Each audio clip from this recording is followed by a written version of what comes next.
इसको मिटा देना। चलो, तो पहला सवाल हो गया। अब दूसरा क्या बोल रहा है, देखो दूसरा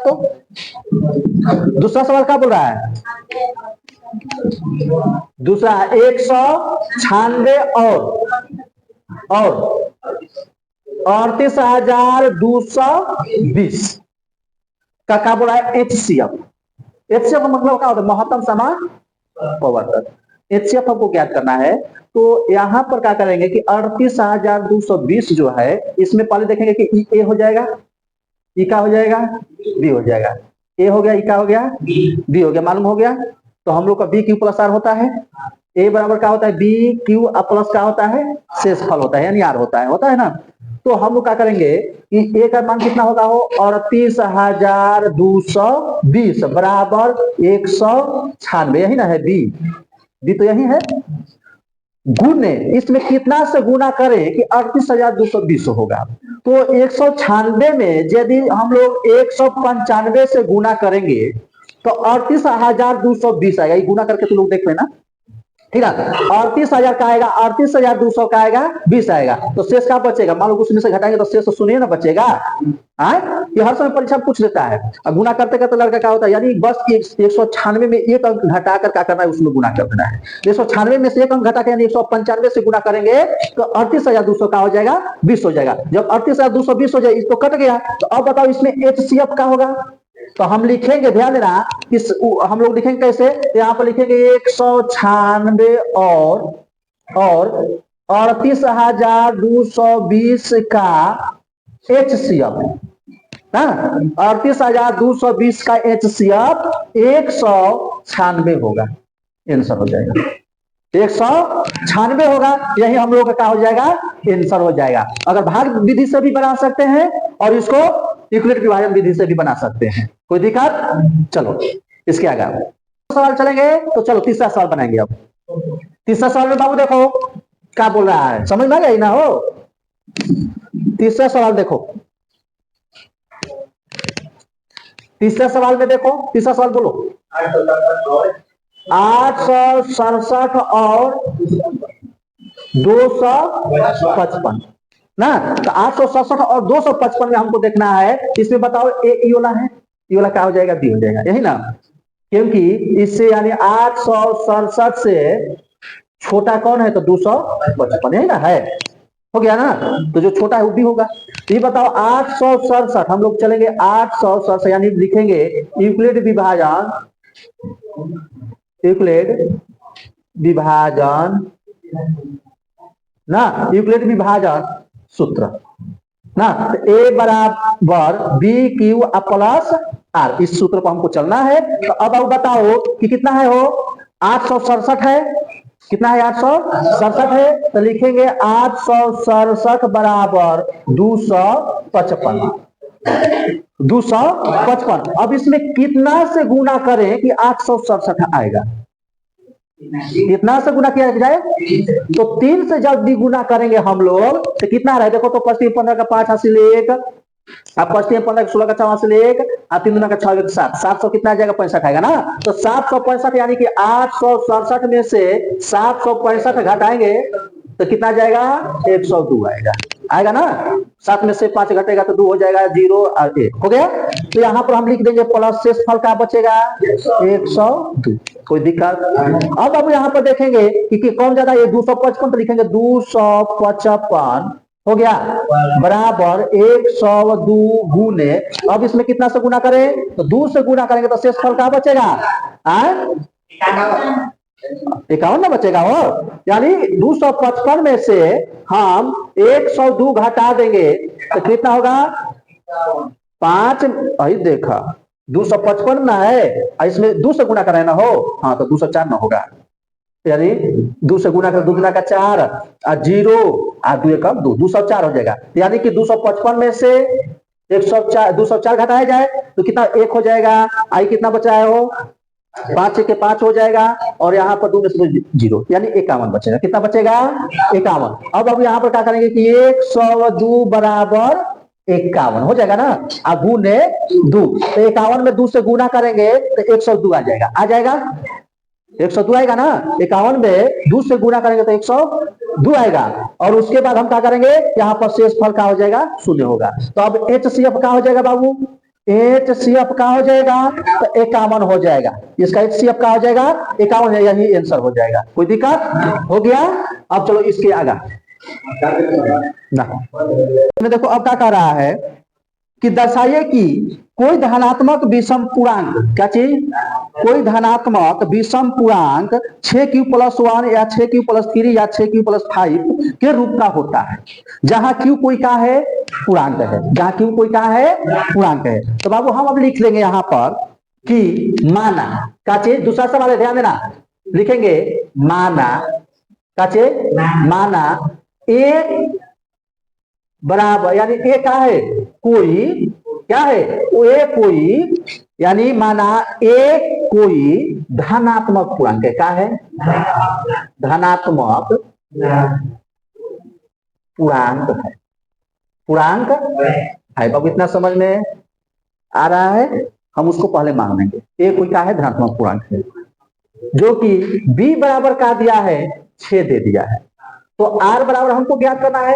अब बोला है कि क्या चीज, बोला है तथा यूक्लिड विभाजन, क्या चीज, यूक्लिड की, यूक्लिड की एल्गोरिथम लिखते जाओ, एल्गोरिथम,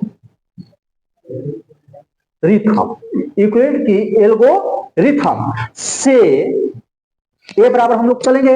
तो ए यूक्लिड के एल्गोरिथम से तो हम लोग जान रहे हैं कि ए बराबर क्या होता है, एल्गोरिथम सूत्र क्या होता है, ए बराबर बी क्यू प्लस, यही ना होता है, हो क्या है, ए बराबर बी क्यू प्लस आर, क्या है, तो किसी लिख दो, किसी क्यू से छोटा, क्या चीज, छोटा या बराबर क्या हो रहा है, तो आते 0 के लिए है, क्या लिए है, छोटा या बराबर के लिए है। क्यों क्या है, ए बराबर बी क्यू प्लस आर किसी क्यू से छोटा या बराबर क्या है, 0 के लिए, 0 के लिए हम लिख देंगे, 0 के लिए भी लिख सकते हैं, या इसके बाद 0 के लिए, और या ये भी लिख सकते हैं कि जहां आर बराबर क्या होगा, आर का मान दिया है ना, हो दे दिया है कि 6 तक, कितना तक बोला है, 6q+1 6q+2 ऐसे दिया है ना। तो हम इसको ले लेंगे कि क्या मान लेंगे, आर का मान, तो आर का मान ले लेंगे 0 comma 1 comma 2 comma 3 comma 4 comma 5, क्योंकि 6 तक तो दे दिया है, 6 तक तो दिया है, 6 तक दिया है ना। तो मान लो कि 6 तक दिया है, तो हम इसको 5 तक लेकर चलेंगे, हम लोग का सूत्र को माध्यम से चलेंगे। अब तो अब बताओ बराबर यहाँ पर कि ए बराबर क्या होता है, ए बराबर बी क्यू प्लस आर। तो यदि हम यहाँ पर आर का मान 0 ले लेंगे, निकाल लेंगे, 0 ले लेंगे, तो ए बराबर क्या होगा, हो बी, यही ना होगा, हो क्यू प्लस क्या हो जाएगा 0। अगर हम ले लें तो क्या होगा, बी क्यू प्लस क्या हो जाएगा, तो हम इसको ऐसे लिख सकते हैं, पर ऐसे लिख लो, इतना तो मालूम हो गया ना, आर का मान इतना दिया है, इसको लिखो कि ए के, क्या चीज, ए के मान 6q प्लस का हो जाएगा 1 हो जाएगा ना। मान लो कि 0 लेंगे तो 0 में आ जाएगा, ये तो लिखेंगे 6q प्लस 0 लेंगे तो क्या 0 में ना होगा, तो आ जाएगा 6q, आ जाएगा, क्या आ जाएगा 6q आएगा।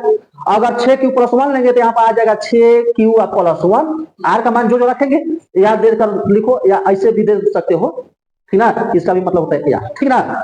फिर या क्या होगा, 6q+2 ना, देखो बाई बाई से सबको रख दो, देखो यहाँ पर एक बार 0 रख दिए, एक बार 1 रखे, एक बार क्या रखेंगे 2 रख दिए, अब उसके बाद क्या रखेंगे 6q+3, फिर क्या लिखेंगे 6q+4, फिर क्या लिख देंगे बाबू 6q+5।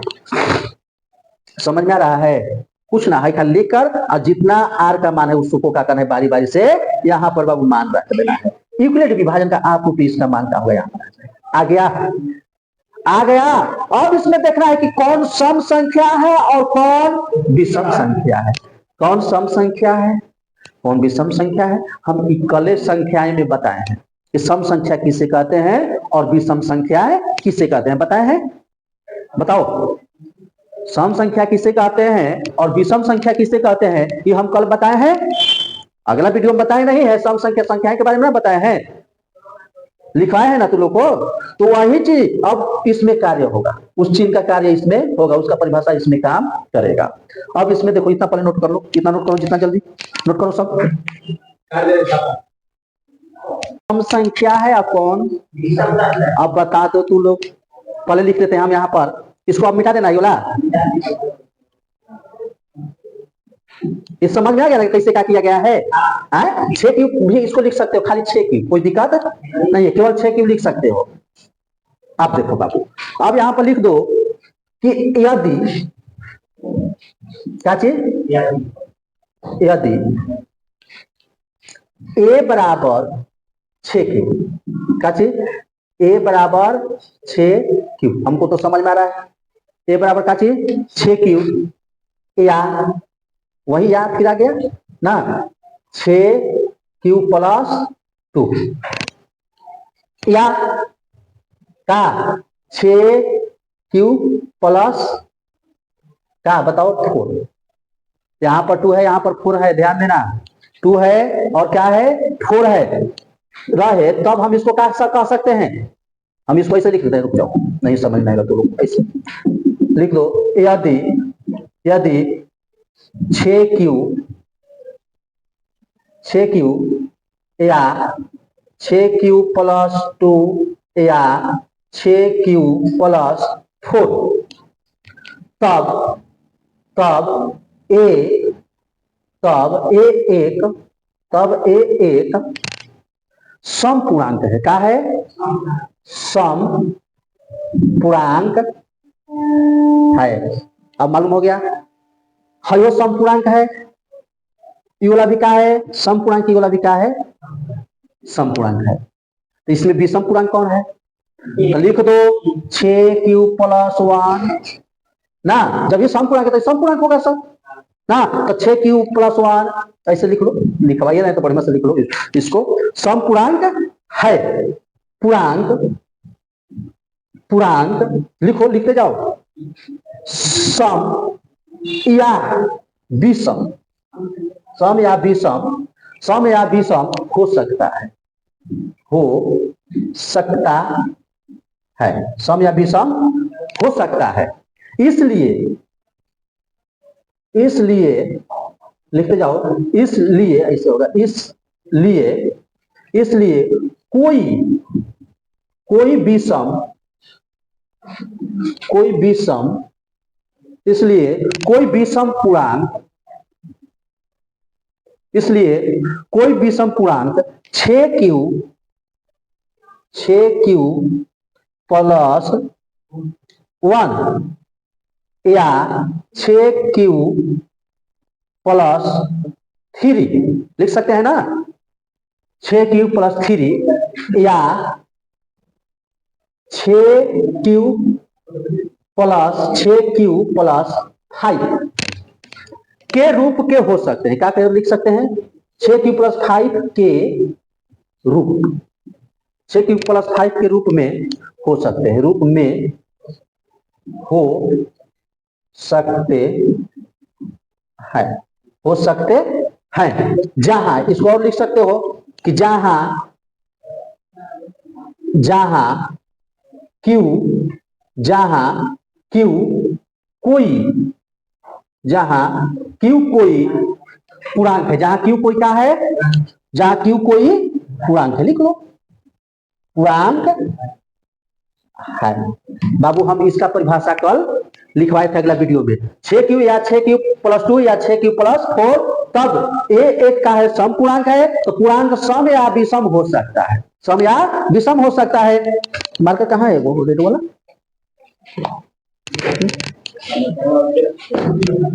देखो छोड़ो, तो इका है यही ना है, देखो इका है तो सम पूर्णांक है, इका है सम पूर्णांक है, इसमें देखो इका है ये 3 को क्या है, 20 पूर्णांक है। हमको इतना ही देखना था। ये सवाल सोल्व हो गया। इसके आगे लास्ट एक और सवाल बता देते हैं।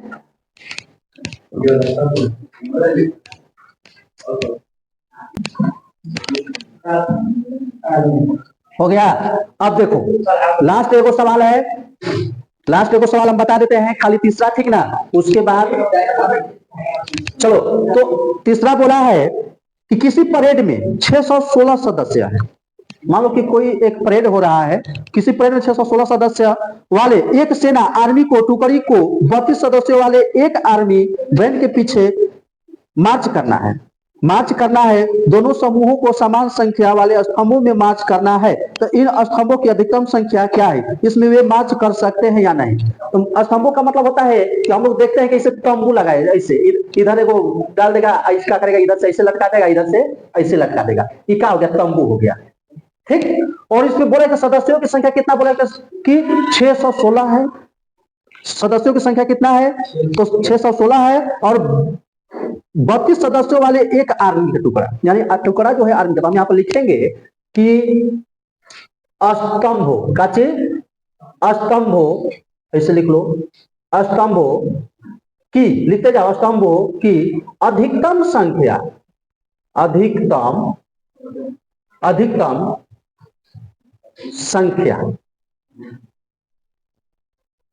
अधिकतम संख्या, अधिकतम संख्या यहां पर बना देते हैं। अधिकतम संख्या ज्ञात करने के लिए, ज्ञात करने के लिए,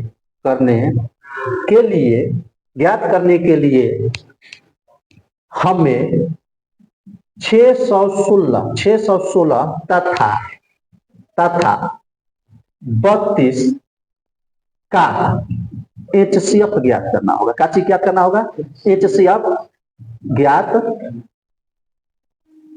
करने पर, क्या करना होगा, लिखे, करना होगा।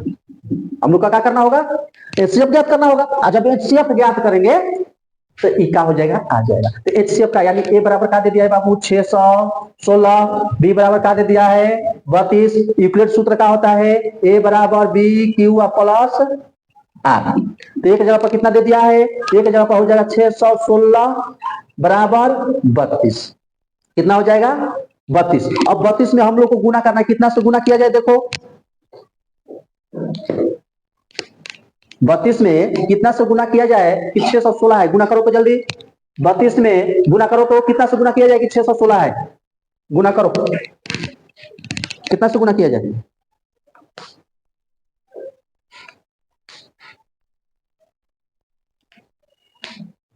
हो गया गुना, कितना से गुना किया जाए बताओ, अच्छा है, हो गया। क्या कर रहे हो, 19 से गुना करो, 19 से गुना करो ना, 19 से गुना करो, आ जाएगा।